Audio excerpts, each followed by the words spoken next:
महर्षि भृगु ने गुस्से में आकर भगवान विष्णु की छाती पर जोर से लात मार दी। छाती पर माता लक्ष्मी का वास होता है। इस अपमान से आहत होकर माता लक्ष्मी ने हमेशा के लिए वैकुंठ छोड़कर चली गई।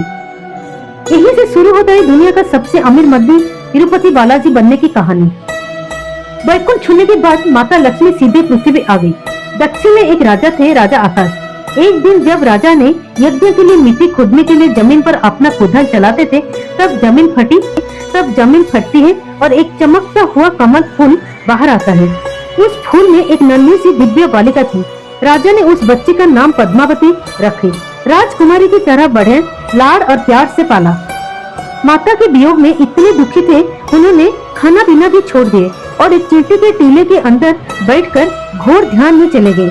भगवान को भूखे देखकर एक गाय ने रोज उस चींटी के टीले पर जाता और अपना सारा दूध उसके अंदर गिरा दे देती। एक दिन गाय चराने वाला देख लिया ऐसे ही दूध बर्बाद कर रही है। गुस्से में आकर उसने गाय की मारने के लिए अपनी कुल्हाड़ी खींचकर पूरी तरह से उसकी तरफ फेंक दी। उस बेजुबान गाय को बचाने के लिए भगवान विष्णु तुरंत उस टील के बाहर निकले और सामने आ गए और कुल्हाड़ी का भयानक बार अपने सिर पर ले लिए। घाव बहुत गहरा था, सिर से खून बहने लगा और उस जगह में बाल हमेशा के लिए झड़ गया।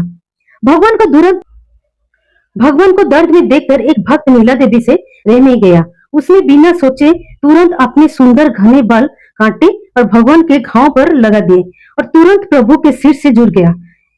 ये बलिदान देखकर भगवान ने नीला देवी को वरदान दिए, कलियुग में जो भी भक्त मेरे दर्शन करने आएगा, अपने बाल को देगा, सारा अहंकार और पाप नष्ट हो जाएगा।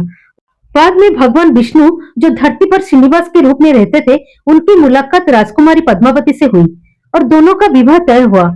राजकुमारी एक बड़े घर की बेटी थी, इसलिए एक शाही शादी जरूरी था, लेकिन प्रभु के पास धन नहीं था। भगवान श्रीनिवास ने भगवान कुबेर से बहुत बड़ा कर्ज लिया। कुबेर ने शर्त रखी कि कलयुग के अंत तक भगवान का ये कर्ज ब्याज का सहित चुकाना पड़ेगा। आज भगवान तिरुपति बालाजी के मंदिर में उसी कर्ज को चुका रहे हैं।